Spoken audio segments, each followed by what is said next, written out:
Acabamos de ver un escenario bastante devastador para Occidente y sobre todo para la propia Ucrania. El presidente Volodymyr Zelensky había solicitado ingresar de inmediato a la Alianza Atlántica con parte de su territorio entregándosela a Rusia, pero no ha tenido respuestas. De hecho, algunos dicen que en realidad Ucrania nunca va a entrar a la OTAN. Los aliados se verían sino arrasados a una tercera guerra mundial y aparentemente el propio ministro de Relaciones Exteriores de Ucrania, Andriy Sybiga, se ha mostrado resignado el día de hoy.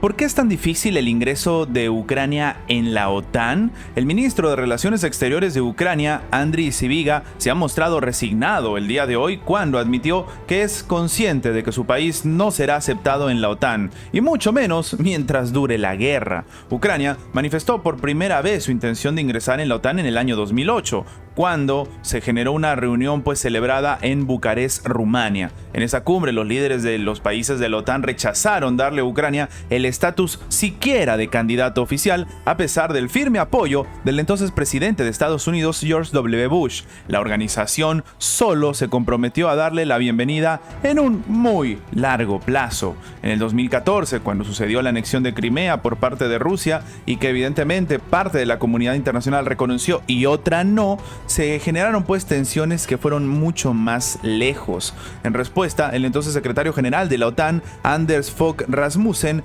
dijo que, la puerta estaba abierta para el ingreso de Ucrania, pero no anunció ningún tipo de paso concreto. En febrero del 2022, después de que se inició la acción por parte de Rusia en territorio ucraniano, el presidente Zelensky pidió que por favor se le dé asistencia militar sin restricciones de los países de la OTAN, que respondieron, pero que no ha dado ningún tipo de resultado. Y todos los países tendrían que entrar en guerra con Rusia, y esto genera una tercera guerra mundial. Y claro, como hemos comentado, los altos funcionarios dentro de Ucrania simplemente entienden que no es el camino, porque no existe para ellos. De hecho, se está hablando de la imagen, de la figura de lo que se viene ahora con Donald Trump, que o quiere salirse de la Alianza Atlántica o quiere meter muchos más impedimentos dentro de la OTAN, algo que tampoco va a beneficiar para nada a Ucrania.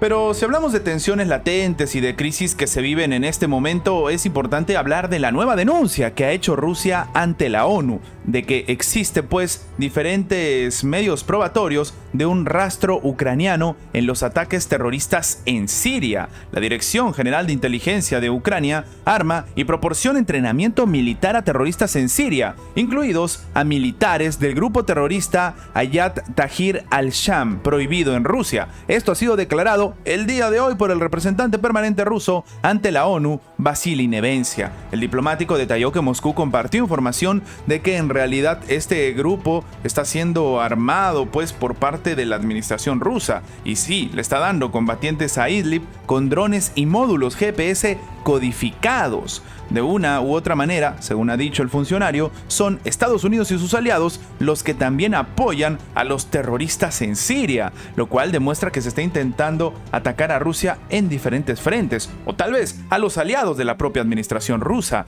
El enemigo será derrotado, sea cual sea el apoyo que le presten las fuerzas externas, terminó prometiendo el representante ruso ante la ONU. Nevencia remarcó que los militares rusos junto con los sirios han estado repeliendo la ofensiva terrorista desde el primer día. Unos 400 ya han sido abatidos y más de 600 han resultado heridos desde el comienzo de la operación, obviamente hablando del lado terrorista como lo califica Rusia. El pasado 27 de noviembre se lanzó, junto con varios grupos armados de la oposición siria, una ofensiva a gran escala contra el ejército gubernamental en las provincias de Alepo y de Idlib por primera vez desde el 2016. Pero algunos creen que detrás de todo esto está Ucrania y, en mayor medida, tal vez incluso Occidente. Y sí, esta acusación por parte de la administración rusa, de nuevo, llega dentro de la Organización de las Naciones Unidas. Actualmente se están llevando a cabo combatientes que buscan controlar la ciudad de Alepo, incluido el aeropuerto internacional y la base aérea de Kuwaites,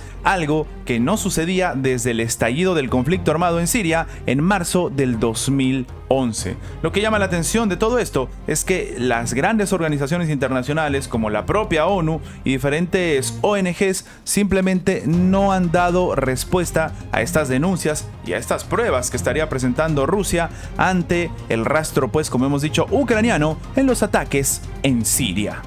Pero ahora nos vamos hasta Estados Unidos para hablar de lo que puede suceder con Donald Trump y Vladimir Putin, tomando en cuenta lo que en este momento se está viviendo en Ucrania. Y es que bajo el lema de Estados Unidos primero, Trump ha anunciado en su campaña que ordenará un repliegue de la presencia de Estados Unidos en el mundo. Los analistas dan por descontado que esta nueva estrategia afectará la ayuda militar que recibe, por ejemplo, Ucrania de Washington, que ya ha destinado, para que nos hagamos a una idea, $108 mil millones desde el inicio de la invasión rusa en febrero del 2022. Aunque, bueno, esta situación demuestra un escenario bastante favorable hasta el momento para Ucrania, aparentemente no va a ser así. Y es que la falta de detalles sobre la estrategia de Trump para conseguir la paz en Ucrania, algunos analistas han empezado a respaldar al presidente electo en que sostienen que se buscaría una negociación para declarar un armisticio con la actual línea del frente de batalla, lo que en la práctica supondría la anexión de Rusia de parte bastante importante de Ucrania, sobre todo del este.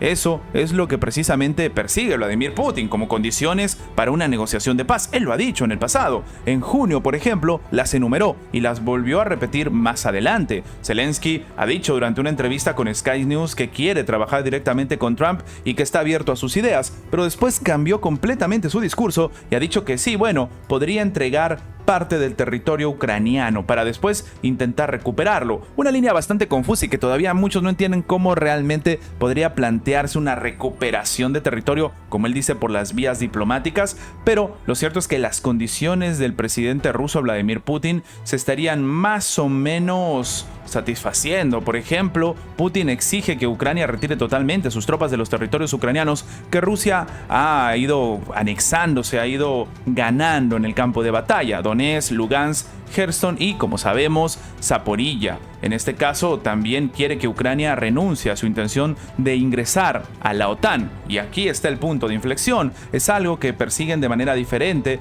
Para el presidente ucraniano Volodymyr Zelensky, él debe mantenerse firme en que Ucrania se una a la OTAN. Además, busca el reconocimiento de la anexionada península de Crimea como territorio ruso. Putin planteó que se levanten todas las sanciones económicas que ha impuesto Occidente a Rusia desde el inicio del conflicto. Ucrania ha calificado estas de inaceptables, pero aparentemente ahora se lo está replanteando.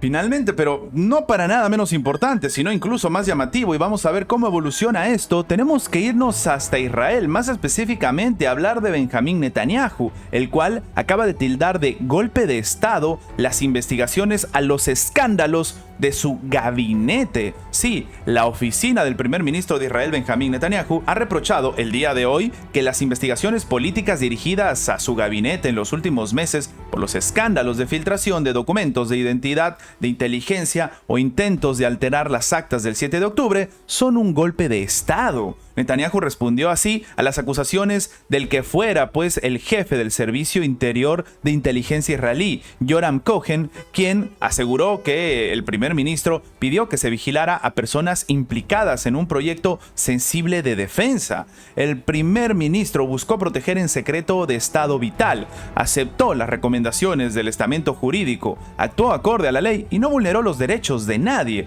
es lo que dijo un comunicado de su gabinete, pero no negó las acusaciones de Cohen en ningún momento. Lo que ha terminado sentenciando el texto es que la verdadera amenaza a la democracia en Israel no proviene de los funcionarios electos, sino de los funcionarios de las autoridades encargadas de hacer cumplir la ley, que se niegan a aceptar la ley del votante e intentan llevar a cabo un golpe de Estado con investigaciones políticas desenfrenadas. Es importante comentar que Benjamín Netanyahu estaba siendo investigado por casos de corrupción. Había manifestaciones multitudinarias también en su contra, y todo esto cesó obviamente tras los ataques, pues, del grupo palestino Hamas, y que para algunos expertos le dicen a Netanyahu que le vino como anillo al dedo. Fuera de las suspicacias y de las cosas que esto puede generar, lo único cierto es que siguen las investigaciones y ahora Netanyahu dice que le quieren hacer un golpe de Estado.